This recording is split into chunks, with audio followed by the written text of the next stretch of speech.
नमस्कार दोस्तों, मैं विक्रम ढिल्लन एक बार फिर से आप सभी का स्वागत करता हूं हमारे ऑनलाइन यूट्यूब चैनल पर। पिछले वीडियो में हमारी बात हो गई थी जोधपुर के शासक महाराजा अभय सिंह और उनके पुत्र राम सिंह तथा उनके छोटे भाई बखत सिंह। बखत सिंह मारवाड़ के दूसरे पितृहंता जिन्होंने अपने पिता अजीत सिंह की क्या कर दी थी, हत्या कर दी थी। 1750 से 52 तक शासक कौन रहे थे? बखत सिंह रहे थे। इन्हीं के जो भतीजे थे राम सिंह, इनको गद्दी से हटाकर कौन शासक बने थे? बखत सिंह शासक बने थे। तो बखत सिंह की मृत्यु हो गई थी 1752 में, और 1752 में जब इनकी मृत्यु हुई तब मारवाड़ का अगला शासक बना महाराजा विजय सिंह। तो आइए आज इस वीडियो में अपन बात करते हैं महाराजा विजय सिंह के बारे में। तो नेक्स्ट जो शासक बने हैं, कौन बने हैं? विजय सिंह। और इनका शासनकाल ध्यान रखना कब से कब तक? 1752 ईस्वी से लेकर 1793 ईस्वी तक। देखिए पिछली वीडियो में मैंने आपको बताया था कि राम सिंह को गद्दी से हटाकर कौन शासक बने थे? बखत सिंह शासक बने थे। तो बखत सिंह की मृत्यु के बाद में भी राम सिंह को गद्दी प्राप्त नहीं हुई है। वो लगातार अभी भी क्या कर रहे हैं? राजगद्दी प्राप्त करने के लिए संघर्ष कर रहे हैं। अब देखिए ये संघर्ष उन्होंने किस प्रकार किया, किस प्रकार विजय सिंह और राम सिंह के मध्य क्या लड़े गए, युद्ध लड़े गए, किस प्रकार विजय सिंह गद्दी से हटते हैं और पुनः क्या बनते हैं? शासक बनते हैं। तो थोड़ा सा इसके लिए अपन देखो दोबारा चर्चा करते हैं कि किसके बारे में? राम सिंह के बारे में, कि राम सिंह द्वारा क्या किया गया था। जब राम सिंह को गद्दी से हटा दिया गया था, बखत सिंह द्वारा क्या कर दिया गया था? गद्दी से हटा दिया गया था। तब ऐसी स्थिति में राम सिंह कहां पहुंचे थे? आमेर पहुंचे थे। और आमेर के इस समय शासक कौन थे? माधो सिंह थे। आमेर के इस समय शासक कौन थे? माधो सिंह थे। ठीक है, माधो सिंह के साथ में कौन थे? मराठे थे। तो इन्होंने मिलकर इनका सहयोग किया, लेकिन बखत सिंह को ये गद्दी से नहीं हटा पाए थे। इसके बाद शासक कौन बने? विजय सिंह। 1752 में विजय सिंह क्या बने? शासक बने। और इधर राम सिंह भी लगातार गद्दी के लिए क्या कर रहे हैं? युद्ध लड़ रहे हैं, यानी कि लगातार संघर्ष इनका चल रहा है। तो 1752 में शासक, मारवाड़ के शासक कौन बने हैं? विजय सिंह बने हैं। तब ऐसी स्थिति में राम सिंह द्वारा क्या किया गया? बात करते हैं 1754 ईस्वी में। किसके सहयोग से? मराठों के सहयोग से। मराठों के सहयोग से किसके ऊपर आक्रमण कर दिया? विजय सिंह पर क्या कर दिया? आक्रमण कर दिया। ध्यान रखना 1754 ईस्वी में मराठों के सहयोग से राम सिंह ने किसके ऊपर आक्रमण कर दिया? महाराजा विजय सिंह पर आक्रमण कर दिया। और 1755 ईस्वी में विजय सिंह को क्या करना पड़ा? मारवाड़ छोड़ना पड़ा।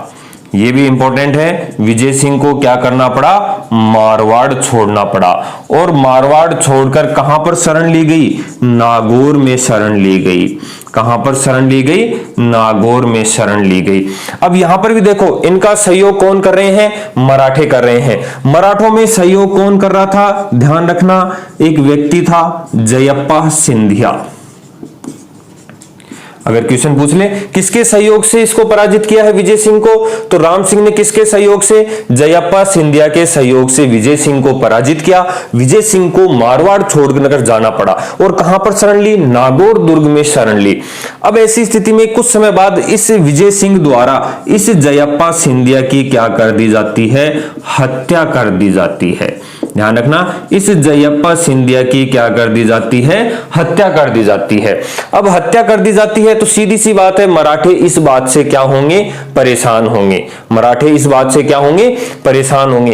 तब ऐसी स्थिति में कौन आता है? इस जयप्पा सिंधिया का भाई आता है। जयप्पा सिंधिया का कौन आता है? भाई आता है। और वो किसका सहयोग करता है? राम सिंह का सहयोग करता है। क्या नाम था उनका? उनका नाम था दत्ता सिंधिया। ध्यान रखना, क्या नाम था? दत्ता सिंधिया। देखो जयप्पा सिंधिया की हत्या कर दी गई है और इसका राम सिंह का सहयोग करने के लिए कौन आता है? दत्ता सिंधिया आता है। तब यहां पर राम सिंह को या मराठों को किसके साथ? विजय सिंह के साथ एक संधि करनी पड़ती है। अब इस संधि के तहत देखो क्या होता है कि राम सिंह को क्या मिलता है? राम सिंह को एक तो क्या प्रदान कर देते हैं? जालोर प्रदान कर दिया जाता है। साथ में इसे क्या दे दिया जाता है? आधा मारवाड़ प्रदान कर दिया जाता है। ध्यान रखना कि एक तो जालोर दे दिया और आधा क्या दे दिया, मारवाड़ दे दिया।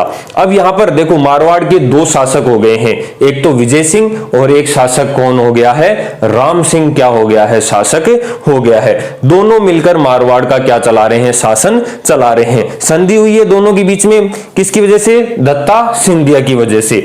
अब यहां पर जालोर और आधा मारवाड़ किसके क्षेत्र में, राम सिंह, और आधा मारवाड़ किसके क्षेत्र में, विजय सिंह। यानी कि मारवाड़ में दो शासक एक साथ क्या चला रहे हैं, शासन चला रहे हैं। इसी तरीके से शासन चलता रहता है और 1772 ईस्वी में किसकी मृत्यु हो जाती है, राम सिंह की क्या हो जाती है, मृत्यु हो जाती है। और विजय सिंह पूरे मारवाड़ के यहां पर क्या बन जाते हैं, शासक बन जाते हैं। ध्यान रखना, विजय सिंह यहां पर मारवाड़ के क्या बन चुके हैं, अब कंप्लीट शासक, कंप्लीट मारवाड़ इन्होंने वापस क्या कर लिया है, प्राप्त कर लिया है। क्योंकि अब यहां पर कोई दूसरा बचा नहीं और केवल कौन बचा है कि राम सिंह की मृत्यु हो गई है और कौन बचे हैं, विजय सिंह बचे हैं। इस प्रकार यहां पर शासन कौन कर रहे हैं, विजय सिंह कर रहे हैं। लेकिन अभी अपन देखेंगे कि यहां पर ये संधि हुई है, वापस विजय सिंह पूरे क्या बन चुके हैं, शासक बन चुके हैं। लेकिन कुछ समय बाद, लगभग बात करें अपन 1790 की, मारवाड़ और मराठों के बीच में दोबारा क्या होता है, संघर्ष होता है। मारवाड़ और मराठों के बीच में दोबारा क्या होता है, संघर्ष होता है। और इस संघर्ष की अपन बात करेंगे कि ये संघर्ष क्यों होता है। ठीक है, तो देखिए इंपॉर्टेंट है, ध्यान से देखना कि ये संघर्ष क्यों होता है। संघर्ष का कारण देखिए, इसके लिए अपने को चलना पड़ेगा। एक रियासत है राजस्थान की, आमेर रियासत कि पुणे, मारवाड़ और मराठों में संघर्ष। ठीक है, यहां पर अपन बात कर रहे हैं किस टॉपिक की, मारवाड़ और मराठों के मध्य पुणे संघर्ष, मध्य पुणे क्या हुआ है, संघर्ष हुआ है। इस संघर्ष का कारण ढूंढने के लिए अपन कहां पर जा रहे हैं, आमेर रियासत में। देखो क्या हुआ, बात करते हैं अपन एक युद्ध की। युद्ध था तुंगा का युद्ध। वर्तमान में तुंगा कहां पर पड़ता है, अपने जयपुर वाले क्षेत्र में, बस्सी क्षेत्र में। ठीक है, तुंगा का युद्ध। ठीक है, और तुंगा का युद्ध कब हुआ था, जुलाई 1787 में। अब ये युद्ध किस किस के बीच में, आमेर के शासक तो कौन थे, सवाई प्रताप सिंह। और प्रताप सिंह का सहयोग किसने दिया, मारवाड़ के शासक कौन थे, विजय सिंह।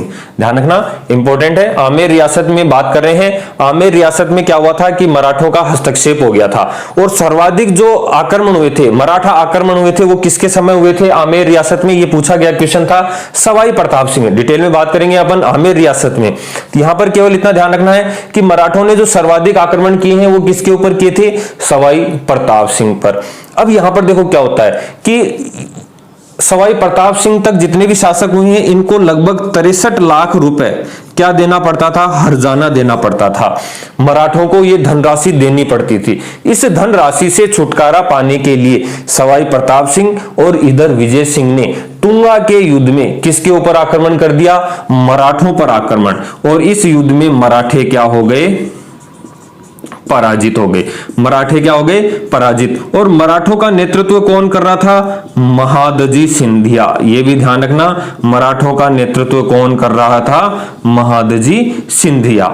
ध्यान रखना, दोबारा देखना कि मारवाड़ और मराठों के मध्य पुणे संघर्षों में संधि हो गई है, विजय सिंह शासक बन चुके हैं, राम सिंह की मृत्यु हो गई है, लेकिन पुणे इनके बीच में क्या हो जाता है, युद्ध हो जाता है। उस युद्ध का कारण कहां पर छिपा हुआ है, आमेर रियासत में छिपा हुआ है। आमेर रियासत में कौन सा युद्ध हुआ, तुंगा का युद्ध 1787 में, जुलाई में हुआ था, जुलाई 1787 में। यह युद्ध किसकी तरफ से, सवाई प्रताप सिंह और विजय सिंह ने किसके विरुद्ध लड़ा, महादजी सिंधिया। और इसमें महादजी सिंधिया क्या हो गए, पराजित हो गए। आमेर को क्या लाभ हुआ कि इन्हें जो धनराशि देनी पड़ती थी वो धनराशि अब देना क्या हो गई, बंद हो गई। ठीक है, मारवाड़ को क्या फायदा हुआ, मारवाड़ में देखो विजय सिंह की प्रतिष्ठा स्थापित हुई, प्लस विजय सिंह ने किसके ऊपर अधिकार कर लिया, अजमेर पर अधिकार कर लिया। ध्यान रखना, किस पर अधिकार कर लिया, अजमेर पर अधिकार कर लिया। अब अजमेर सीधी सी बात है, बखत सिंह के समय से अपन ने देखा था कि अजमेर पर किसकी नजर थी, मराठों की नजर थी। अब यहां पर इन्होंने, विजय सिंह ने पुणे अजमेर पर क्या कर लिया, अधिकार कर लिया। ठीक है, मराठे अब अपनी खोई हुई प्रतिष्ठा प्राप्त करने के लिए कहां पर आक्रमण करेंगे, मारवाड़ पर। लेकिन इससे पहले एक युद्ध की अपन और बात करेंगे। वो युद्ध है कौन सा, पाटन का युद्ध। पाटन नागौर वाला क्षेत्र, पाटन का युद्ध कब हुआ है? 20 जून 1790 ईस्वी में। इस पाटन के युद्ध में क्या हो जाते हैं? महादजी सिंधिया पुनः विजयी हो जाते हैं। ध्यान रखना, महादजी सिंधिया, ठीक है, सवाई प्रताप सिंह को पराजित करते हैं। किस किस के बीच में? ध्यान रखना, सवाई प्रताप सिंह वर्सेज किसके बीच में? महादजी सिंधिया। और इसमें महादजी सिंधिया क्या हो जाते हैं? विजयी हो जाते हैं। इंपॉर्टेंट है कि तुंगा के युद्ध में पराजित हुए थे, अपनी हार का बदला लिया। यहां तक ये भी कह गए थे कि मैं आमेर को नस्ते नाबूद कर दूंगा, पूरी तरीके से समाप्त कर दूंगा। तो पाटन के युद्ध में पुनः 20 जून 1790 को पाटन का युद्ध हुआ, सवाई प्रताप सिंह और किस किस के बीच में? महादजी सिंधिया के बीच में। तो इसमें कौन विजयी हुए? महादजी सिंधिया क्या हुए? विजयी हुए। और वापस इन्हें 63 लाख रुपए क्या करने पड़े? सवाई प्रताप सिंह द्वारा किसको देने पड़े? महादजी सिंधिया को देने पड़े। यानी कि अब महादजी सिंधिया ने अपनी खोई हुई प्रतिष्ठा को क्या कर लिया है? पुनः प्राप्त कर लिया है। ठीक है दोस्तों, तो अब देखो प्रतिष्ठा प्राप्त कर लिया है। अब सीधी सी बात है, वापस आमेर पे तो इन्होंने जो अपना पुनः जो कर था वो लागू कर दिया। अब रियासत कौन सी बची है? रियासत कौन सी बची है? मारवाड़ वाली। मारवाड़ पर यहां पर विजय सिंह शासन कर रहे हैं और अजमेर पर इन्होंने क्या कर लिया है? अधिकार कर लिया है। तो इस अजमेर पर पुनः अधिकार करने के लिए कौन सा युद्ध लड़ा गया? डंगा का युद्ध। ध्यान रखना, कौन सा का युद्ध लड़ा गया? डंगा का युद्ध। डंगा कहां पर पड़ता है? मेड़ता। और मेड़ता आप लोगों को पता ही है कहां पर है? नागौर में। और कब लड़ा गया ये युद्ध? ये इंपॉर्टेंट है, 10 सितंबर 1790 के बीच में। ठीक है, किस किस के बीच में लड़ा गया? मारवाड़ के शासक तो कौन थे? विजय सिंह। और किसके बीच में? महादजी सिंधिया। और इनके साथ में एक फ्रांसीसी व्यक्ति था, कौन? डी बोई।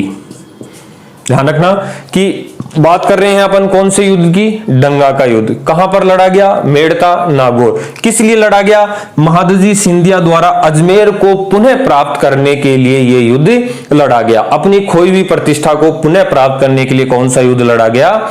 डंगा का युद्ध लड़ा गया। डंगा कहां पर पड़ता है? मेड़ता, नागौर।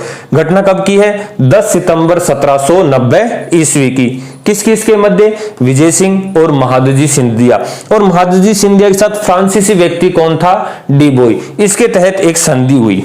ठीक है, संधि कब हुई? 1 जनवरी 1791।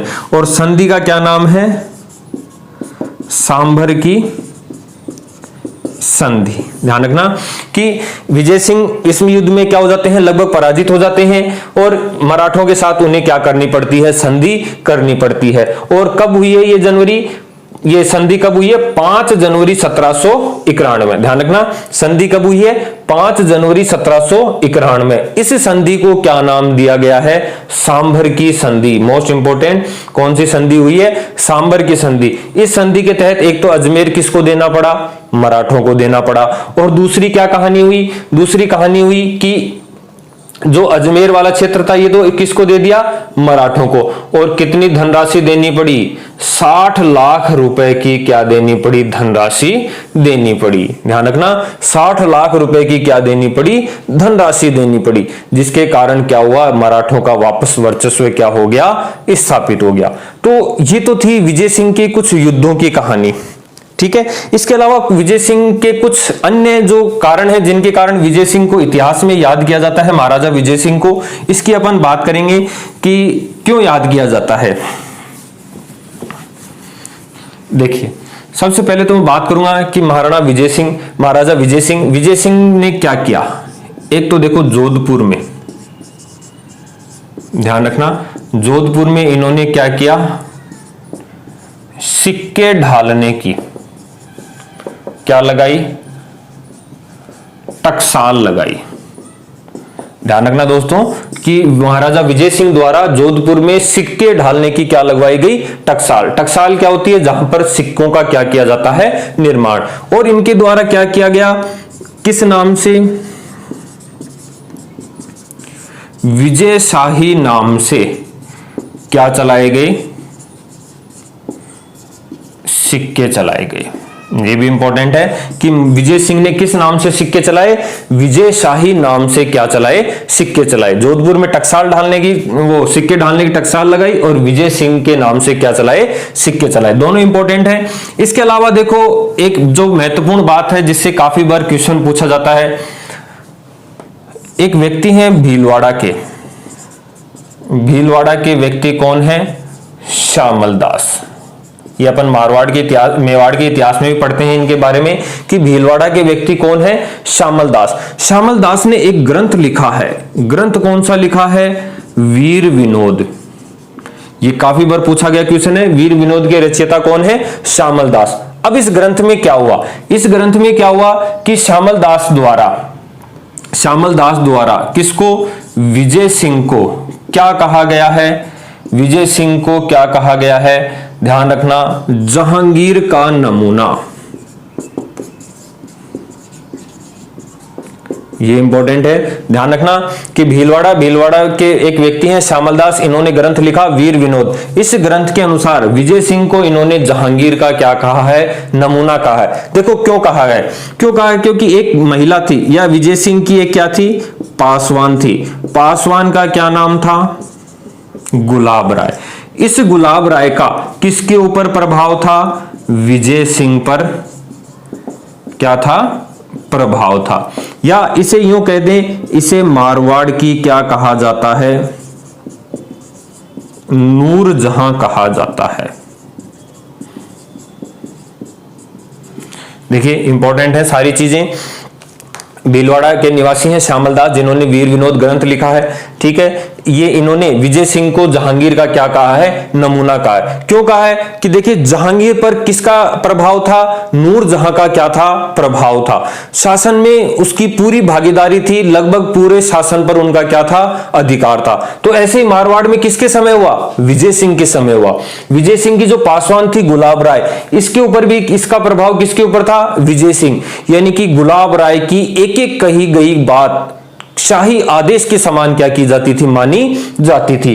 तब ऐसी स्थिति में विजय सिंह पर इसका प्रभाव था, इसलिए इन्हें मारवाड़ की क्या कहा जाता है, नूरजहां, और विजय सिंह को जहांगीर का क्या कहा गया है, नमूना कहा गया है। मोस्ट इंपोर्टेंट किसके द्वारा कहा गया है, श्यामल दास के द्वारा कहा गया है। यहां पर ध्यान रखना, ये गुलाब राय का देखो मारवाड़ पर तो जो क्षेत्र था इसके ऊपर अधिकार था ही, साथ के साथ जो जालोर क्षेत्र था इसमें इन्होंने अपनी स्वतंत्र क्या कर ली थी, सत्ता स्थापित कर ली थी। इंपॉर्टेंट है, किस क्षेत्र में, जालोर क्षेत्र में इन्होंने अपनी स्वतंत्र सत्ता को क्या कर लिया था, स्थापित कर लिया था। अब ध्यान रखना, इस गुलाब राय के प्रभाव में आकर विजय सिंह द्वारा जीव हत्या पर भी क्या लगाई गई, रोक लगाई गई। जीव हत्या पर क्या लगाई गई, रोक लगाई गई। ध्यान रखना कि किसके प्रभाव में आकर रोक लगाई, गुलाब राय के प्रभाव में आकर। इसके अलावा अपन बात करेंगे कि गुलाब राय ने जोधपुर में कौन सा, अपने नाम से गुलाब सागर तालाब का क्या करवाया, निर्माण करवाया। यह भी काफी इंपॉर्टेंट है कि गुलाब राय द्वारा कौन से तालाब का निर्माण करवाया गया, अपने नाम से गुलाब सागर तालाब का क्या करवाया गया, निर्माण करवाया गया। इसके अलावा जो विजय सिंह है, विजय सिंह ने किस धर्म को बढ़ावा दिया, वैष्णव धर्म को क्या दिया, बढ़ावा दिया। या इनके ऊपर कौन से धर्म का प्रभाव बढ़ा, वैष्णव धर्म का, ठीक है। कौन से धर्म का प्रभाव बढ़ा, वैष्णव धर्म का क्या बढ़ा, इनके ऊपर प्रभाव बढ़ा। तो उसके पीछे भी जो कारण रहा है वो कौन रही है, गुलाब राय रही है। ध्यान रखना, कौन रहा है इसका प्रभाव, गुलाब राय रही है। अब अपन देखेंगे कि मारवाड़ वाला जो क्षेत्र था इसके ऊपर गुलाब राय का प्रभाव धीरे धीरे क्या होता जा रहा था, बढ़ता जा रहा था। जो मारवाड़ी सरदार थे उनको ये बात बिल्कुल क्या नहीं थी, पसंद नहीं थी। तो उन्होंने किसकी हत्या का, गुलाब राय की हत्या का क्या बनाना शुरू कर दी, योजना बनाना शुरू कर दी। और बात करते हैं अपन 1792 ईस्वी की। ध्यान रखना कब की बात कर रहे हैं, 1792 ईस्वी की। क्या हुआ कि दिन दहाड़े भरी दोपहर में गुलाब राय की क्या कर दी गई, हत्या कर दी गई। ध्यान रखना, गुलाब राय की क्या कर दी गई, हत्या कर दी गई। और इनकी हत्या के बाद में विजय सिंह भी क्या रहने लगे, बीमार रहने लगे। और सन 1793 ईस्वी में विजय सिंह की भी क्या हो गई, मृत्यु हो गई। ध्यान रखना, सन 1793 में विजय सिंह की क्या हो गई, मृत्यु हो गई। तो ये अपने मारवाड़ के शासक कौन, महाराजा विजय सिंह यहां पर क्या होते हैं, कंप्लीट होते हैं। अब इसके बाद देखो अपन शासकों की बात करेंगे तो दो शासकों की बात करेंगे।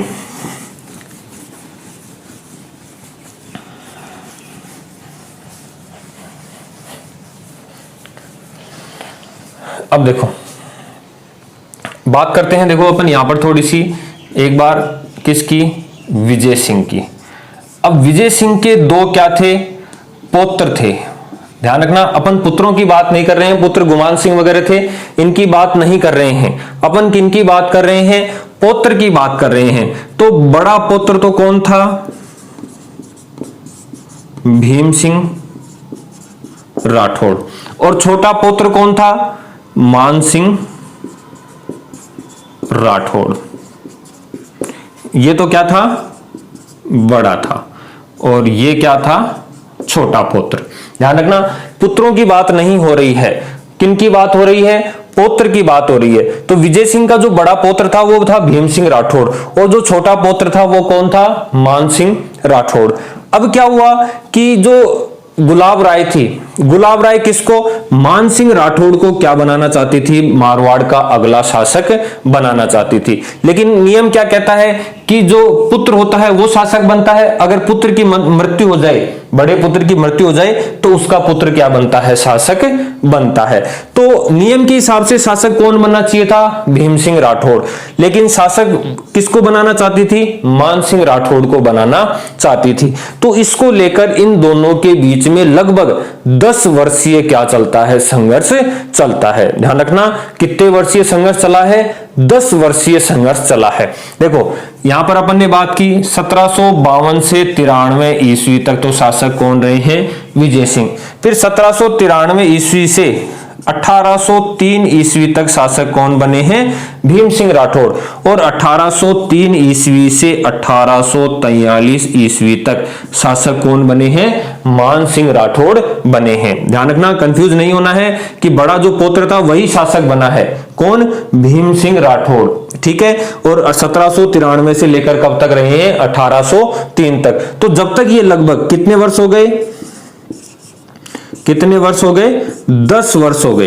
तो इन 10 वर्षों तक मान सिंह राठौड़ और भीम सिंह राठौड़ के मध्य लगातार क्या चला है, संघर्ष चला है। इस संघर्ष में देखो मान सिंह राठौड़ को क्या होता है, मारवाड़ छोड़कर जाना पड़ता है। ध्यान रखना, क्या करना पड़ता है, मारवाड़ छोड़कर जाना पड़ता है, ठीक है। शाही सेना इनका लगातार क्या करती है, पीछा करती है। देखिए इनके शासक बनने की कहानी भी बड़ी रोचक है, इसके बारे में भी अपन बात करते हैं कि भीम सिंह राठौड़ द्वारा इनके ऊपर क्या किया गया, आक्रमण किया गया। तो ये यहां से मारवाड़ छोड़कर कहां, कौन से दुर्ग में शरण लेते हैं, जालोर दुर्ग में क्या लेते हैं, शरण लेते हैं। ध्यान रखना कि भीम सिंह की शाही सेना इनका पीछा कर रही है और इन्होंने कौन से दुर्ग में शरण ली है, जालोर दुर्ग में क्या ली है, शरण ली है, ठीक है। तो इस जालोर दुर्ग में शरण लेते वक्त जब इनकी जो शाही सेना होती है ये इन पर क्या डाल लेती है, घेरा डाल लेती है। शाही सेना द्वारा क्या कर लिया गया, घेरा डाल लिया गया। अब मान सिंह राठौड़ को लगा कि पिछले 10 वर्ष से मैं लगातार संघर्ष कर रहा हूं और मुझे क्या नहीं मिली है, सफलता नहीं मिली है। और कोई भी व्यक्ति हो लगातार 10 वर्ष तक जिसने पूरा संघर्ष किया हो, कहीं ना कहीं एक वक्त ऐसा आता है जिसे लगता है कि अब सामने उसकी क्या है, हार होती है, ठीक है। आपने देखा भी होगा अपन बिल्कुल जीत के नजदीक पहुंचकर प्रयास क्या कर देते हैं, छोड़ देते हैं। तो वही कहानी किसके साथ हो रही थी, मान सिंह राठौड़ के साथ हो रही थी। किसने इतने वर्षों तक प्रयास किया और जब इसको जीत नजदीक थी तो इसने क्या किया, अपने आप को क्या कर लिया, डिमोलाइज कर लिया। लेकिन तभी इनकी एक व्यक्ति से मुलाकात होती है। ध्यान रखना, मोस्ट इंपोर्टेंट है, नाथ संप्रदाय के एक व्यक्ति हैं। कौन से संप्रदाय के, नाथ संप्रदाय के एक व्यक्ति हैं, कौन, आयस देवनाथ, ठीक है। तो आयस देवनाथ ने इनकी जीत की क्या की थी, भविष्यवाणी की थी। ध्यान रखना, क्या की थी, भविष्यवाणी की थी कि इन्होंने कहा था मान सिंह राठौड़ आप कुछ दिन और इंतजार करो, केवल और केवल कुछ दिन और इंतजार करो, ये मैं भविष्यवाणी करता हूं कि मारवाड़ का अगला शासक आप ही बनोगे। और उसके लगभग कुछ दिन बाद, लगभग 10-12 दिन बाद में भीम सिंह राठौड़ की क्या हो जाती है, मृत्यु हो जाती है।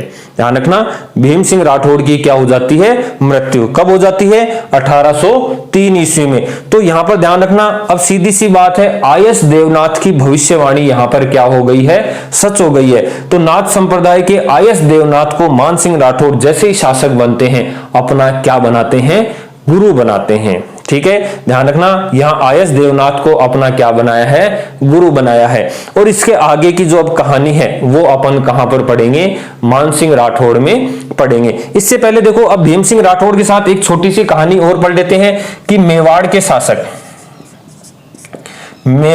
शासक कौन थे, भीम सिंह सिसोदिया।